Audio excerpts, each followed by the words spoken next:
Welcome back to Honest Voice. I'm Todd. I'm Carol Sue. Welcome back for our 20th episode. 20th episode. This is pretty awesome. So we've had a lot of fun in the last 19 episodes talking about different topics. And today we're going to do something just a little different. We're going to talk to you about what this whole project actually is and why it exists. So what makes a lot of this information really interesting is that some of it's going to feel like, oh yeah, I knew that. But you've never locked it down into words, and that's what we've been doing. I mean, this is all about communication. So we put this into words that will make you recognize it and become aware of it. And the more you become aware of it, the more it becomes easier to deal with, because most of the stuff that we avoid comes from certain insecurities or not being sure of ourselves, or actually in some cases being put down for trying. Yeah. So it's created a behavior where people develop avoidant strategies because of how uncomfortable it's made them feel.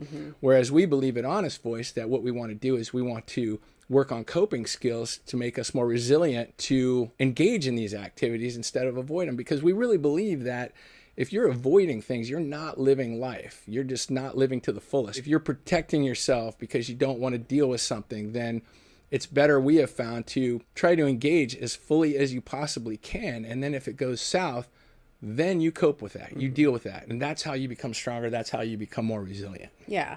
And one of the trends that we've seen in a lot of the self-help books that we've read are an identification of a problem without any context about maybe where that problem originated from. And in some cases, even a blame or a shame tilt that says, you are engaging this bad behavior and therefore you are doing a bad job. And what I know about myself is that if I lead in with the belief that I'm a bad person or I'm doing something wrong, I'm not going to be able to learn a new skill or move past that behavior that isn't serving me. So we wanted to make sure we were providing information that explains what the behaviors are, what led us to this place where these behaviors have become so common, and how we can move through them to find better ways to talk to each other. Yeah, we believe that all negative behavior and dysfunctional communication is based on what has been put on us. Absolutely. It doesn't make people bad people. It just, we're untrained, we're uneducated. And unfortunately, all we have to go on is models and what's around us. Really bad models. I mean, in a lot of cases. And I'm not saying that everybody's bad. What I'm saying is there's a lot of bad models out there that you can't help but be influenced by. You see somebody do a certain thing, react a certain way, and we believe, especially with kids, we believe that that's the way to react now. Yeah. And it hurts us, because what happens is we continue that reaction and it becomes part of us, and that becomes our normal reaction now based on what we've learned or what we've seen from somebody else who also hasn't been trained. So we're not even making the negative influencers the bad guy. We're just talking about the just constantly recircling negative behavior that comes, and we don't think we do enough to monitor that. Like, a lot of people engage in saying I'm sorry, but they don't do anything to change the behavior. And what happens with that in communication, might be getting a little ahead of ourselves here, but what happens with that is that everyone knows that when someone continues to apologize and they don't act on it, or they don't change their behavior in some capacity, those apologies mean nothing anymore. Yeah. So let's start off by talking a little bit about why Honest Voice exists. It was really important to us to start with a promise that across all of our work, our podcasts, all of our books, the blogs, that we identify a behavior as the villain, not the person. Because as we mentioned, there are patterns that are so common that we don't even notice them anymore. But we want to bring attention to them so that we can find a better way forward. So we come at it from a detective posture instead of an accuser posture. So we're curious. We love to be curious. Yeah, exactly. And it really helps people a lot. And this mindset's really important. You know, from a leader's perspective, I have worked for people that immediately start with firing off something rather than asking questions like, excuse me, I'd like to know why this happened, rather than saying, and it's true. It's true. It is rather true. than saying, hey, I got a question for you. What's up with this? We mentioned in previous episodes about that need for superiority that people have because of the insecurities that they have, because of what's been put on them. So there's a lot of times when people will fire off with something like, I'd like to know why you felt the need to disobey my orders, rather than saying, hey, I noticed this on the documentation. Can you let me know what's going on with this? And try to get some background, and then go into, hey, remember I gave you a directive a while ago that this wasn't supposed to happen. So it opens the door for communication, but a lot of people feel that need to assert superiority. And also, unfortunately, it puts the person, so to speak, who's being asked, it sort of puts them against the rails. It almost launches that defensive posture immediately, so there's no collaboration there. But once again, that is the way that person was trained, or lack of training, and they feel that if they are not aggressively assertive, that they won't be taken seriously. So a lot of people will adapt that particular style. One of the other things that we've stressed in a lot of our videos is that, not only do we not shame, but when we identify certain topics, when we're trying to improve behavior, we talk about what's wrong, why it's wrong, what's better, why it's better, and then how to sustain that, how to maintain that, which is really important because I've read a lot of self-help books, and you have too. And I remember thinking one time, like, maybe there needs to be a book like the opposite of the famous "just do it" logo. Like, what about for the people that can't just do it? You know what I mean? Like, a lot of times I'll read those self-help books and it'll tell me what's best, but it won't tell me how to get there. Yes. And I don't have any of the behavioral skills. I don't have any of the background training to understand how to get there, how to excel or how to exceed. And all they do is they give you that end game, but they don't tell you how to take those steps to get there. A lot of times also you'll have an entire book on a diagnosis. Like, this is why you're depressed. And it will give you an entire book of why, how aggressive people are, how negative people are. And what happens at the end of that book? I'm more depressed. That's right. So those kind of books don't help either. So all of our books, like we've said before, we're not therapists, we're trainers. We've learned through our previous communication training, and of course we mentioned several times we're crisis intervention trained. We've learned that a lot of times changing certain behaviors eliminates certain mental issues that people are dealing with. Like when we teach coping skills, just teaching, not therapy, not getting into what they're dealing with or their personal information, but just teaching a certain coping skill. We've had people come back to us and say, I feel much more comfortable now. So they've actually relieved their anxiety in some cases. Some people have found ways to find alternative methods to dealing with depression just from learning other behaviors because nobody ever taught them this stuff. Right. So what happens is you get into this rut, especially with depression, and you feel like there's no way out. And then people, like we've said in previous episodes, will try to give advice or assistance. And then those people will get frustrated that you don't take their advice or their assistance. And it just digs that person deeper and deeper into that hole. So we work on giving you information that you can own, that you can take yourself and you can work on at your own pace without criticism, without embarrassment, without frustration, without anybody else's input, and build yourself up. Yeah. The last thing we would ever want to do is leave you with some kind of cliffhanger that says, hey, if you follow our Facebook page or if you watch our videos, you'll find 3 tips for dealing with difficult bosses. We never want to leave you hanging. We always want to identify an issue, give a little context about how it became so normalized, and then give you some tips to deal with it, to be able to communicate and be able to heal from the things that you're dealing with instead of wondering what comes next. Yeah, we're not about quick fixes. We're not about... Now, we may give tips, but those tips will be in conjunction with behavioral changes that we've identified are concerns. Exactly. We're not here to try to tell you what's wrong with you. We're not here to try to tell you what's wrong with everybody else. We're just talking about behaviors that could improve our overall well-being and our mental health. We're here to help you see what's running.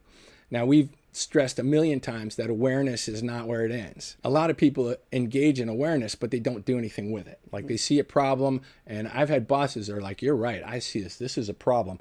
And then they do absolutely nothing about it. So awareness doesn't always help. The main thing is that, we don't use shame because we've identified in numerous, probably every episode, that shame never helps. It is the easiest thing to do. It's the easiest thing to use, but it never contributes to a positive long-term outcome. It just shuts people down.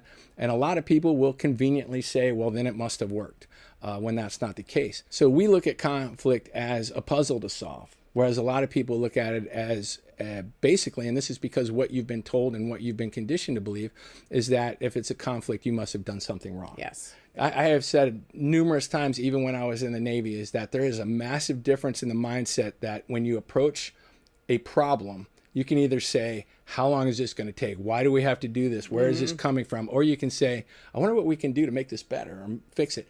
That's all mindset, and that dictates how it's going to feel, how long it's going to take. If it's even fixable, that keeps your mind open instead of in an irrational state where you're looking for more problems rather than actually trying to find a solution.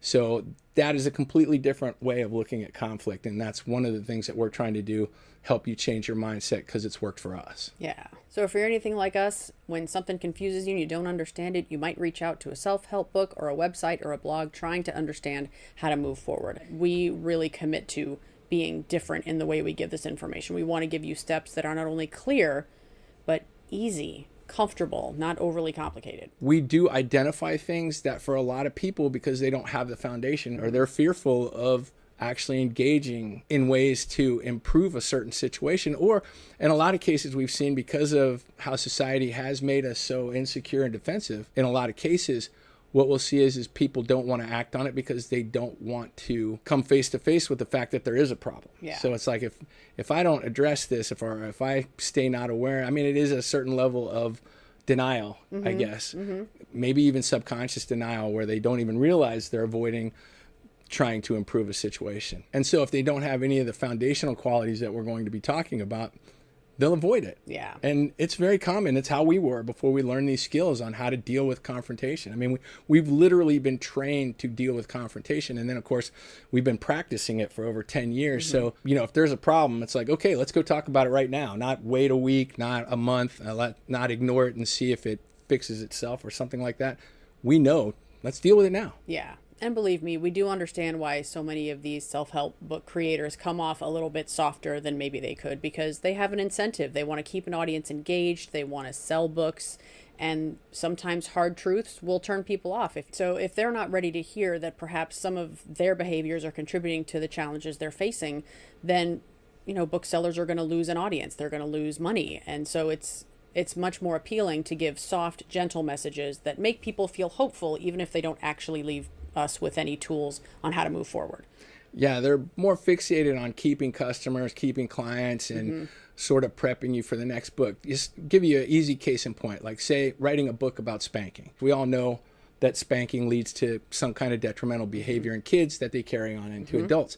But even child development specialists won't say that in a book. They won't say it out loud because they don't want the person that still engages in some kind of physical punishment to be turned off by it. Yes. We talk about how we're going to say the things that are uncomfortable because that's our whole name, Honest Voice. And we believe that Honest Voice came about because we don't tell the truth about a lot of stuff. And if we're not telling the truth, we're withholding it or we're hiding it in some capacity. So these are all the things that we think are hurting society, that we don't have that ability to speak comfortably and speak honestly in a lot of cases. Just some of the simple concepts we brought up in previous episodes, like if somebody asks you to go out and you're like, no, I'm sorry, I broke my leg and I can't leave the house or something like that, that's not necessary. And then, of course, why do you do that? Because the person that is your friend is going to pressure you now. They're going to tell you, come on, you never go out. And they're going to give you that shame, and they're going to give you that coercion, and they're going to try to get you to engage anyway. So we get in these situations, where we're just not honest anymore.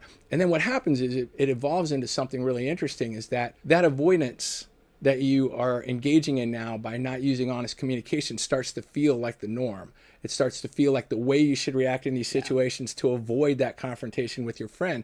And unfortunately, that carries over into other activities now. You don't feel comfortable telling anybody no in that capacity.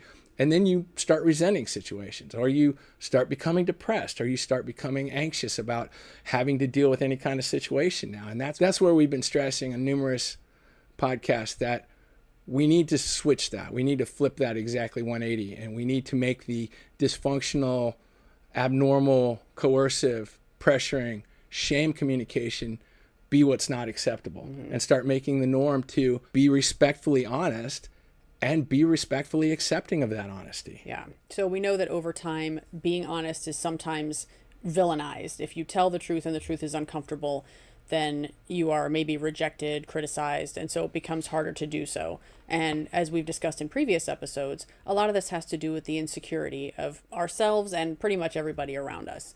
So as we've identified, a lot of us grew up in families where there was some criticism, in some cases a lot of criticism. Everybody's parents doing the best they could, but maybe not passing down the best communication techniques. And in a lot of childhood homes, we were judged and criticized for not knowing something. So asking questions and being honest about a lack of knowledge was shamed or criticized or judged. Yeah, and sometimes asking questions. Yeah. we don't talk about this. I heard that all the time. We don't talk about that in this house. And I'm like, so you're teaching me to tell the truth while I watch you lie about other things. And now you're telling me I can't even talk about things and find out how to understand it better. And those kind of things create really conflicting messages. And I'm talking about my background now. I'm not trying to call any other parents villains or anything like that. But these are a lot of conflicting messages that children get, that because we can't ask questions anymore, because we were, in some cases for me, physically punished for asking certain questions or saying certain things. You carry that into adulthood, and that's where a lot of this apprehension comes from. You get mocked for not knowing, and that's where the whole knowledge insecurity loop started coming from. So if you grow up in a situation where asking a question or being honest and sharing that I don't know the answer to that is mocked or ridiculed or judged, then you learn that looking smart is rewarded far more than being smart. Yeah. I've seen that in a lot of situations with leadership and parenting, where they'll make comments like, you should know that by now, or how do you not know this? Or if you're saying something that you don't know, then the parent takes that on as a negative mark on them because they didn't teach you that. True. So that's true. Yeah, so you become very apprehensive. And I've seen it like in boardrooms. I mean, one place that I worked, there's 10 people sitting around the table in a meeting, but no one wants to talk. The person in charge doesn't take the input from the individuals. And this is 10 other brains with diverse experiences, but the leader is so insecure that they won't open it up to discussion because they don't know the answer to that. So a lot of times when you get that, you should know that by now, or how do you not know this? They don't know either. Right. And they're just covering for themselves because, once again, what you said, it's better to look smarter than it is to actually be more knowledgeable. Exactly right. So unfortunately, the way this loop tends to feed itself is that information arrives in a conversation. I'm unsure about this. I don't know the answer to that question. And then exposure is felt. You start to feel this shame. You start to feel this embarrassment. And then new data is rejected to protect the relationship, the situation, just to try to get out of the conversation without feeling worse. Exactly. And a lot of that comes from that one statement.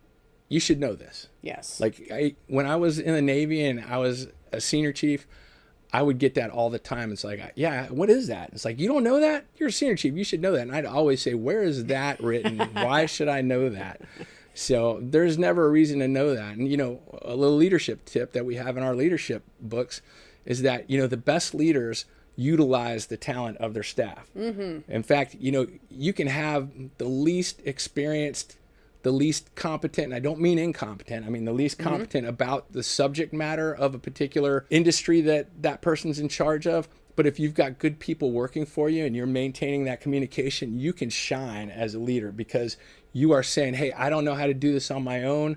I rely on you guys to support me. But if you've already destroyed the communication, rebuilding that is a hard thing. I mean, trust me, you don't rebuild it by suddenly having a light bulb go off and say, hey, let's do a potluck or let's do a retreat or something like that, because all that is forcing a lot of people that you've already alienated into a situation where they're forced now to be together. And that doesn't create camaraderie. It all starts with communication.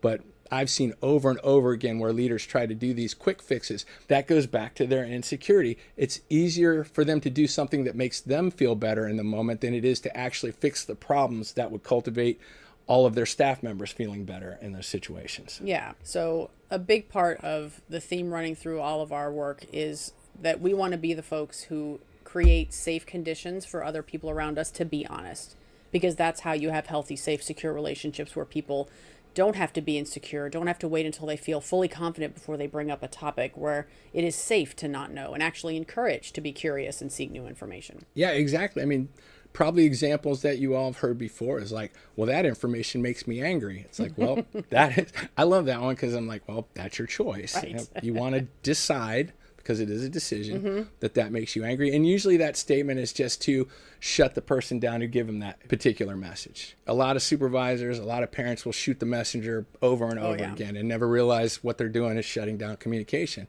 Parenting is a big example. A lot of people will say, they'll say, I don't need somebody to tell me how to raise my kids before they even analyze the information. Like, what if that piece of information that somebody's giving you respectfully and kindly, what if that can save your life? I mean, what if like that is the one, like they say, life hacks? What if that is a life hack that you've never considered? So what if that one piece of information can make your parenting, your interaction, your connection to your kids better? So that's why you and I have developed that thing where we always preface all of our advice is, first of all, we don't give advice unless asked for it. And we say it's freely given, freely discarded. There's no pressure. We're not going to even criticize you. We're never going to say, well, I told you that a year ago and you didn't listen then. None of that's going to happen because that's all shame-based, and that's what makes people shut down. So, and another one is, who does she think she is? Yeah. What makes them think they can tell me anything about this? We immediately feel that attack to our ego, and so we respond with defensiveness and an immediate minimization of the person who's giving us the message instead of taking a pause and just considering, is there anything in the message worth keeping? We immediately just want to reject it because we feel that inner embarrassment that we didn't know it ourselves, or that we're being identified as less than because we didn't know something. It's a vicious cycle. It really, it's a loop. So this is exactly what we're talking about. Some of us push away gems of wisdom because of our own insecurities. And this is where you need to adapt. And one of the things that we say over and over again in order to change these behaviors is work with people that you trust, work with people that you love, and work on things that you also feel is a shortcoming. Like if I was worried about defensiveness, I would tell my best friend Carol Sue, it's like, hey, I get really defensive when people try to address me, but I trust you and I know you're going to help me. So let's work on that. So like one of the things that I think I need to work on is procrastination. I think I delay too much. So I want you to, let's come up with a scenario where you counsel me on, hey, if you just did it and get it over with, and I'll even help you, then you might not feel so apprehensive about starting it. So if I had a project due to my boss or a paper due for school, I would go to you and I would say, hey, I don't want to do this, so I need your critical input on provoking me to do this. I would complain that I have to do this project and I don't feel like it. And then she could come in with, how you always get upset with yourself when it hits at the last minute. And that's not intrusive. It's just I'm reminding you of your own comments. It's like, yeah, I know. It's like, well, let's go ahead and set some time right now. Let's just launch. Let's get on it and get it over with, and then we'll get back into what we're doing right now. That's a simple interaction, but what happens is it starts to rewire your brain to accept that input, and it starts to feel more normal rather than having that immediate response to somebody trying to tell you something. I always think about this when people ask for advice and then I tell them something, they cut me off in the middle going, I know. And I'm like, obviously you don't, because so let's get away from that where you don't have to say that anymore. Yeah, that's a perfect tip. So if someone gives you feedback that kind of gives you that ego sting, then what you want to do is check in with a trusted friend, someone whose insight you do trust and that you believe that they'll be honest with you, and then you can kind of check it against that and see if it tracks. But we've gotten to this place where sometimes we feel so insecure that we'd rather pretend to know something instead of actually take the time to learn it.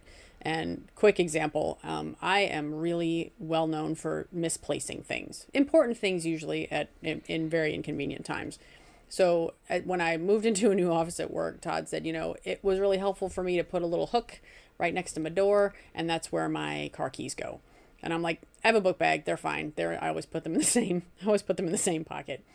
Cut to Friday afternoon, 3:45, no idea where my keys are. Absolutely none. Go downstairs, look all the way around, can't find them anywhere. And Todd had to come get me with the other car keys. And the next day, I put up the hook in my office. Whereas if I had said to myself, oh, well, that's worked for him, so why don't I just try it? Instead of thinking, oh, I know best, I don't need any assistance in knowing how to take care of myself and find my keys. If I had just given it a shot and been open-minded, then I could have avoided that whole situation. Yeah, because we've been told forgetting is bad. That's right. So people get shamed. And like we've also said in these videos, you cannot shame anyone into remembering things. Nope. You have to teach them ways to change their behaviors that makes it easier to connect to that particular information at a later date. That's the hardest thing to get people to improve upon is memory. Yeah. So one skill that can really help us stop this in its track is to catch that feeling live when it's happening. Yeah, like you may actually be having right now, because we brought up some pretty sensitive subjects. Hopefully you didn't turn us off, and you might have that feeling right now. But if you're still continuing on this podcast, this is exactly what we're talking about.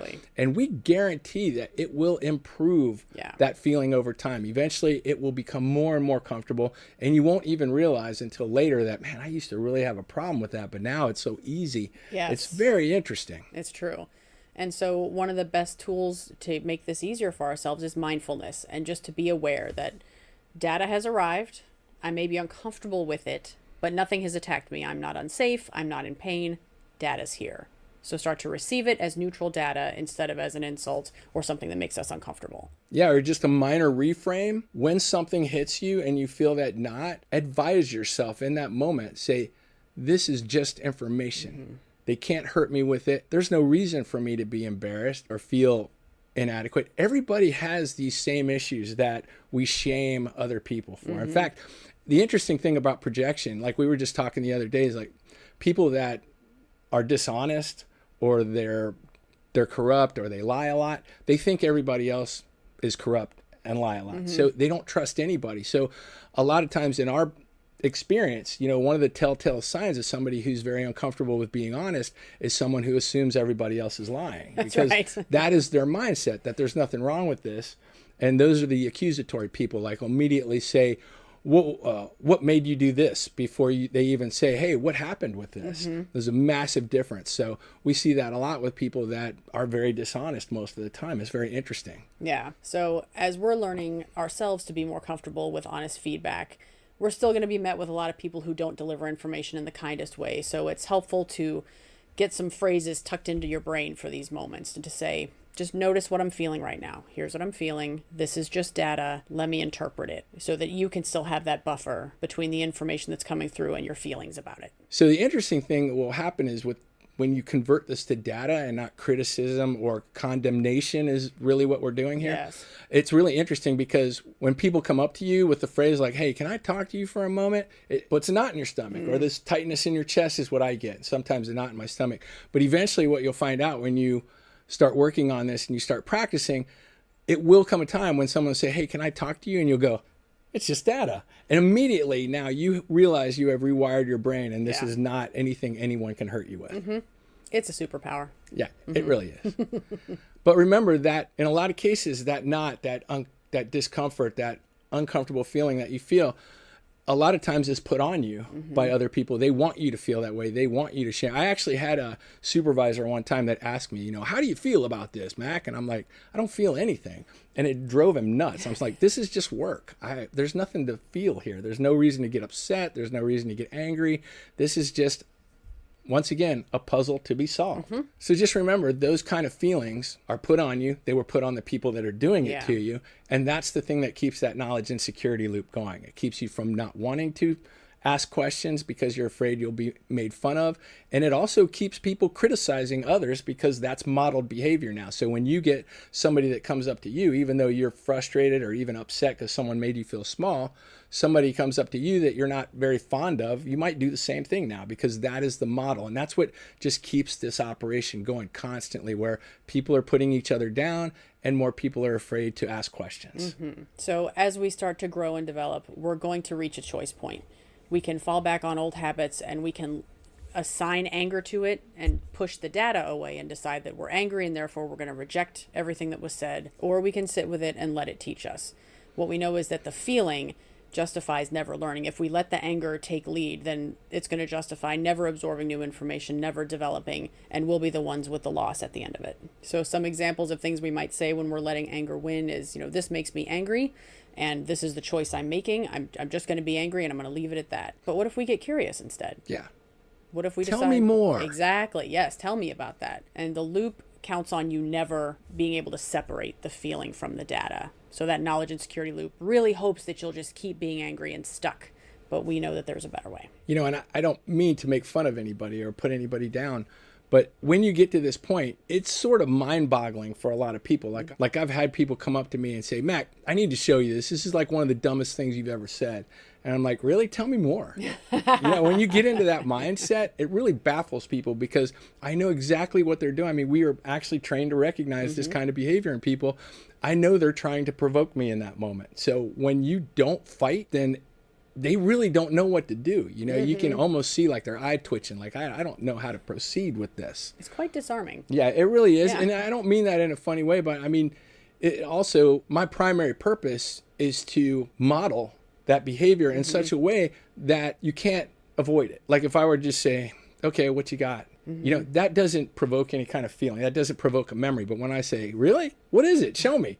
When you do that with a smile, they don't forget that, and they realize. Very true. I have seen it time after time, and I'm not exaggerating, that the next time that person comes at me, it's not going to be the same. They're going to be like, hey, Matt, can I talk to you a minute? Yeah. So we want to talk just a little bit about what the cost is when we stay stuck in this knowledge insecurity loop. Talking first with our environment at home with our kiddos. If we're stuck feeling insecure and having a hard time learning better paths, then yelling stays as the discipline default instead of developing new ways to have conversations with our children. This is something that a lot of us grew up with. It's been normalized, and unless we can take time to be curious and learn better ways, we're going to be stuck with that default, even though there's data to prove that method of communication leads to some pretty negative things for our kids growing up. Yeah, we're Honest Voice. We're going to tell you there are new studies out just this year because it all has to do with receptivity. So dependent upon the level of impact that has occurred with that child, it can contribute to trauma. Yes. And we're not going to sugarcoat it, and we're not going to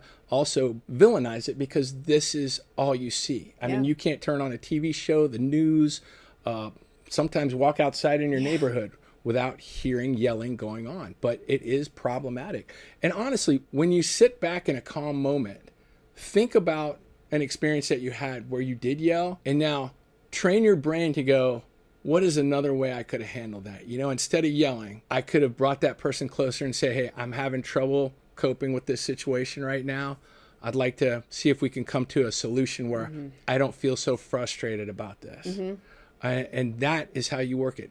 I guarantee you, I have gone through every one of the scenarios that I can remember in my head where I was inappropriate with somebody. And I have told you numerous times in these podcasts, I regret being mean to anybody my entire life. I really do feel bad about that. I mean, some of the things are very embarrassing that I've engaged in. I'm just going to we're Honest Voice. That's so right. I'm going to just let you know, I've said some very ugly things, but once again, that's the way I was taught. That's the way my parents were taught.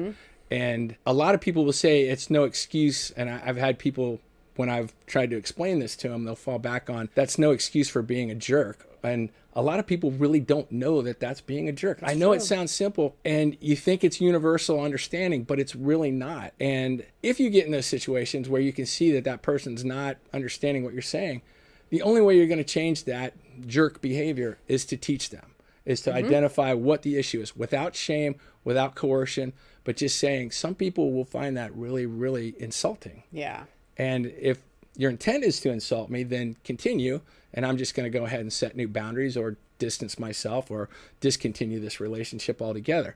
But if you understand it now, then I need you to be a little more respectful, please. And while we know that yelling as a parenting tool does get what seems to be a superficial, immediate response of compliance. I'm so glad you said that. We know that in longitudinal studies, we find that yelling as a common practice leads to anxiety, depression, aggression as kids get older. And most importantly, it models that control piece, yelling and fighting, as a normalized way to deal with frustration, which leads to all kinds of problems down the line. Yeah, ultimately those four characteristics that you just brought up, they damage self-worth. They do. Because when you're yelling, once again, this is a thing that you need to basically interpret into definition, in that when you're yelling at somebody, you are making that person feel bad about the topic that's frustrating you. You're not doing anything about the topic that frustrates you. You are just making that person feel awful. A lot of the situations like accidents, misunderstandings, miscommunications, what follows on to that is you making that person feel bad for doing that because it hurt your feelings or you didn't have the coping skills to understand it, which can happen. It's not always that person's fault, our reactions. Sometimes it's our own issues that we need to fix to not react that way. Yeah, true. But the main thing that you're doing afterwards is making that person feel bad, thinking that if I can just degrade them enough, maybe they'll avoid doing this again. But you're never looking at the fact that, like if a kid drops a glass in the kitchen, that's an accident. Yelling at them, scolding them, asking them what they were thinking, telling them how many times you've told them before about holding it with two hands. None of that is going to change anything or fix it in the future. So the only thing you can do in that case is I need you to use both hands all the time, or you need to get cups that you don't care about hitting the floor, Right. Clean it up. Right. But all of those kind of things, especially with kids, that doesn't change their behavior. It doesn't fix a problem that you're having in the moment, which for most parents is your lack of coping skills to deal with a frustrating situation. And we have a tendency, myself included back in the day, of getting it built up. And really what we're doing is we're taking out our inability to cope with that situation out on our child in the moment. Yeah. And it does not fix the problem at all. And so you may have heard sometimes people of an older generation say things like, well, this is how I grew up and I turned out fine. Or something like, look, I didn't know another way to handle this besides yelling, besides spanking. And while both of those facts may be true, it may be true that you turned out fine to some degree and that you're not in jail, you're still alive, all those things. And maybe you didn't know another way, but that's just the beginning statement. What we want to do is go forward and say, hey, engage with us. We know several better ways because we're all doing the best we can with what we know. Yeah, this actually came right from a corporal punishment seminar at Old Dominion University. And somebody stood up in the back and said, I got spanked when I was little and I turned out fine. And the professor that was up front said, first of all, you may not know what fine is. Like you may be having issues that you are in denial of or not aware of, because how many things have we brought up that you weren't aware of before? So also you may be all right, possibly, in spite of that spanking. So it just didn't affect you. And that's the one thing the professor said that blew my mind. One of the things that people don't think of, especially in a good example is in a sibling environment. So say you've got two boys in a household, and then one of those boys gets punished. Now, the other kid wasn't punished, but that could change their behavior in the moment. And they could become completely avoidant now. Like, I don't even want to take any chances because I don't want to get that kind of punishment that my brother got. And that brother could become completely defiant. Or you could be yelling at both kids at the same time, and one of them can take it two different ways. One person can be completely devastated by being yelled at, and the other person could say, I don't care what you're saying, I'm going to do it anyways. So that creates like a new foundation. Now, where does that go? This kid that doesn't care, what is he going to do? This kid that's avoidant, he's going to lack experiences that he'll never have in his life because he's too fearful to engage in them. So you can't be the judge of your own development. Yeah, that's really good. I'm glad you brought that up. So while we want to acknowledge that we're doing the best we can with what we've learned, we also want to acknowledge that there is more we can learn and we can continue to improve over time. And that's what we're here for, is to try to just help us all acknowledge where we come from, but also commit to doing better and continuing to learn the best ways to interact with each other. Yeah. And, it's tough because there's not a lot of good examples. I had a friend that was getting upset with her husband quite a bit, and she was yelling at him. And I was saying, look, and I said, so what happens when he yells at you? He says, well, he stares at me, but nothing really happens. I'm like, is he listening? He's like, he looks like he's listening. I'm like, I don't think he is. I think it's become normalized in your house. And this is where the term nagging comes up, and this is something to think about. Nagging is not always about the person doing the action. It has to do with the receptivity of the other person. So an individual gets frustrated because they have repeated themselves over and over again, so they continue to criticize the person who they're having to repeat it to. But what they don't realize is that maybe the way they're going about asking that is the problem. It's not necessarily the receiver. So like we've said before, if you're saying stuff like, how many times do I have to tell you? Your intent is to make that person feel bad about not listening in spite of all of the help you have given them to remember this, which is not really help. And it's not fixing anything. And really the problem is in the delivery. And that's why we always say that you'll never solve a problem in an irrational moment. Even people that are yelling and they're saying, well, I don't yell, you're not the one to judge that. True. If the person or the kid thinks you're yelling or they perceive that you are yelling, the stuff that we just talked about, traumatization, you're not going to prevent that because you get to say, I'm not yelling. If they're feeling it, they are being affected by it. They are being changed by it. So we don't get to say, I wasn't hurting you, or I wasn't upsetting you, or that's not what you meant. We don't get to dictate that for other people. It's how they perceive it. And if you really want to improve communications, you have to ask those hard questions. Well, how does it come out when I tell you this? And they'll say, I tune you out. I can't listen. That's why we always say, the only way to fix behavioral issues is to sit down at a neutral time when it's calm, when it's good, and say, I really want to stop having these conflicts. What can we do together? Is there a key word? Is there a preparatory phrase I can say before I talk to you to get your attention? Is there, what would make it easier for you, and learn from each other how to communicate more effectively?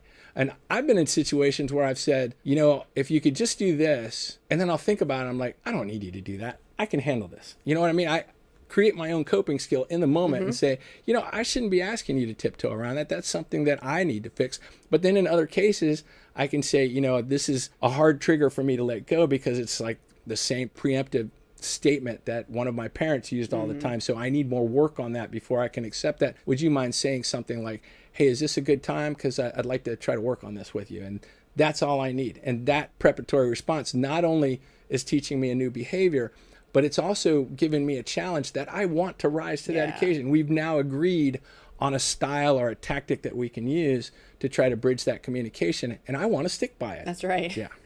Find things that motivate you. Always makes the learning much easier. Yeah. Yeah. So another common consequence, if we lean on yelling and guilt tripping and those kind of things to keep our children in line, so to speak, is that we avoid teaching things like manners, teaching respect for others, and maybe most importantly, adult readiness. We don't give our kids the tools they need to be themselves in the world and be confident and move forward with healthy coping skills. Yeah, this is rampant in articles on BuzzFeed right now. Teachers complaining, other parents complaining about children not being given like the basic skills and manners, the basic skills of coping. They're melting down. They're like 6 years old and they're cussing out their teachers, things like that. I mean, it's really scary stuff that's going on right now. And I feel like a lot of it is because we're in this sort of positive information deficit right now. So parents don't know what to do. They're constantly saying, I don't know how to deal with this. And that's why we get so frustrated with the sort of watered down version of child development. It's like, these are the things you can do to get your child on track. Yeah, well, if they're off track now, what do we do then? Right. And so some of this skill building is avoided. We don't want to teach manners. We don't want to teach adult readiness because questions about these topics expose the gaps in how we've brought our kids up so far. And I empathize. This has got to be one of the hardest times to raise children. Everything's been so stressful. So we're trying to manage our own emotions while developing our children. But if we don't take time out to really make sure there's a regulated, emotionally safe household, then we set our children up to continue these patterns, which just leads to more problems down the line. Yeah, the interesting thing now that I've been watching is that discomfort. That's like the big word. Any kind of discomfort now is being discarded. Like people are just protecting themselves. They're shutting down or they're pushing it on somebody else and saying, I don't feel comfortable. You need to change your behavior to accommodate me, which means they don't learn any kind of coping skills. So, and this is in leadership as well. It's like, I don't want to deal with that problem down there. And like we said in the last episode, if they don't hear something in a week, then they think it got solved when really the staff have given up on trying. Correct. Is what's really going on. So we have taken this discomfort to a new level. And the problem with discomfort is that the more we avoid it, the more it builds. Yes. And there's no breaking point. It just builds and builds and builds until the ability to communicate becomes so challenging that we have a hard time even trying anymore. So you'll hear parents say things like, we'll talk about this when you're a little bit older. Well, if a child is bringing a question to you now, then it's probably really important to come up with an age-appropriate way to address it right now before they either decide it'll never be answered or go find an answer from a much less reliable source. Yeah, that's true. Yeah. Or you'll dismiss it by saying, look, we're just not going to get into that. And if the child is asking the question, then they're ready for the information, even if you have to make it a little bit G-rated. There we go. Exactly. Yeah. Not the whole truth, but just enough information so that they are armed and know how to move forward and know that when they come to you with questions that they will get an answer. Yeah, or if you've developed certain roles in the house between like what the mom does or what the dad does, pushing it on the other parent is not a healthy thing because that means you don't have the skills now to deal with it. Before you say something like go ask your mother or go ask your father, you need to take them to their father or take them to their mother and say, hey, how do you want to handle this right now? Instead of just saying, I don't do it, because in a lot of cases, we get it. You don't want to admit that you don't know something. Yeah. But that in itself teaches a skill to your child and gets out of the insecurity loop. That teaches them to ask questions and make it comfortable. So your best approach is to model that you don't know, bring them to the other parent, and also model taking critical information back. This Yep. is what's wrong. This is what's right. This is why it's good. This is why it's bad. And all learn together as a family. You're teaching so many skills in that one tiny yes. little scenario that you just can't imagine. It's really true. It's so true. So what we see when we're not engaging in behaviors that help our children feel safe to ask questions, and when we don't prepare them for the next stages in development or the next stages in life, is we see that teachers, employers, we're seeing the same trends across time. We're seeing, as Todd said, the decrease in coping and emotional management in classrooms. And what begins as an emotional management problem in the classroom just moves on into the employment field, just turns into emotional management problems in the workplace. Yeah, we've been talking about, the biggest issue is coping is declining. Yeah. I mean, it's literally declining. So I do leadership consulting work on the side, and mostly it's with friends right now, just to get comfortable with it and get used to it.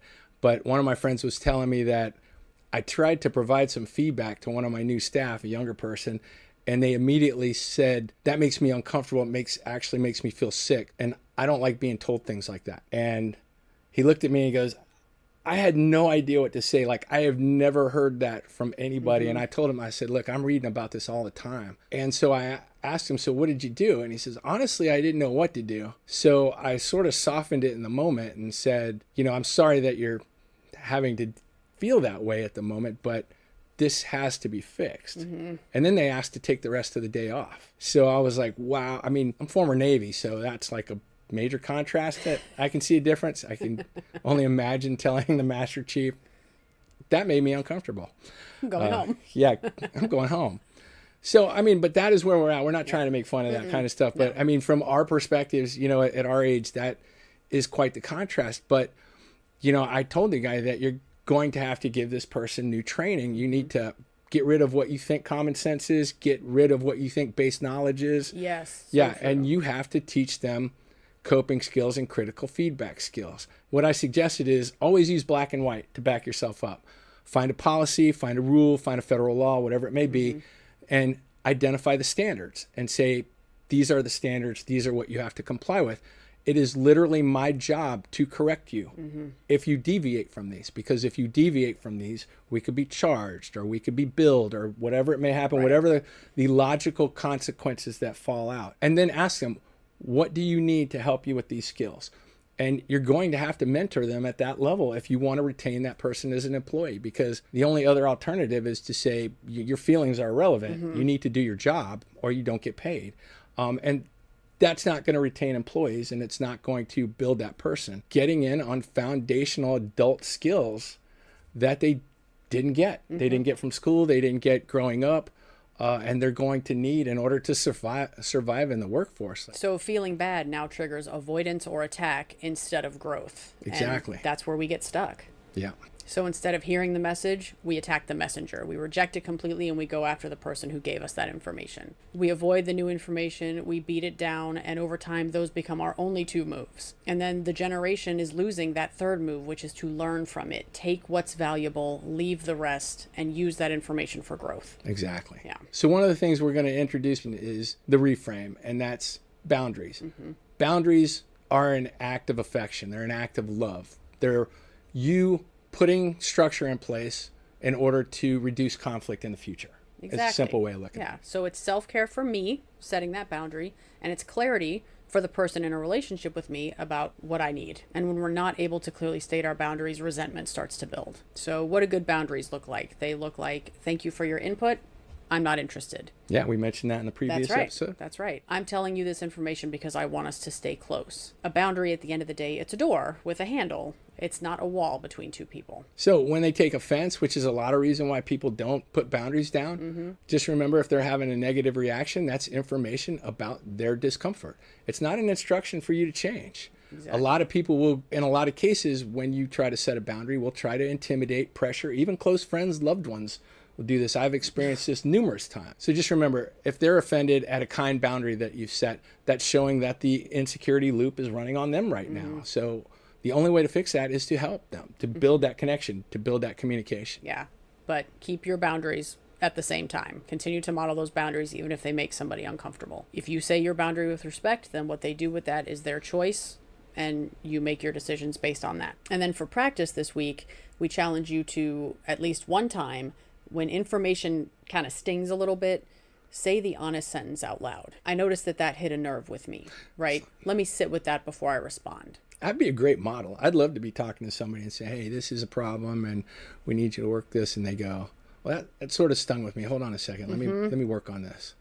That'd be pretty impressive. Yes, absolutely. And then another practice request for you this week is one time at least, deliver a boundary with warmth. So thank you for your input. I'm going to do it my way. And, consider whether you want to explain yourself in that moment, because there's two modes. You can either not explain it because you know they're going to argue, or you could explain it to model why you're doing it. Like if they have that insight now of what you're doing, then they might adapt it also. That's true. Keep that thing from stinging next time, Yeah. So just keep in mind as you're practicing these new skills that the feeling is not the truth. It's just the doorbell. It's just the notification, and we have the skills we need to take it in, think about what we want to apply, and let the rest go. You can email us, talk@honestvoice.net.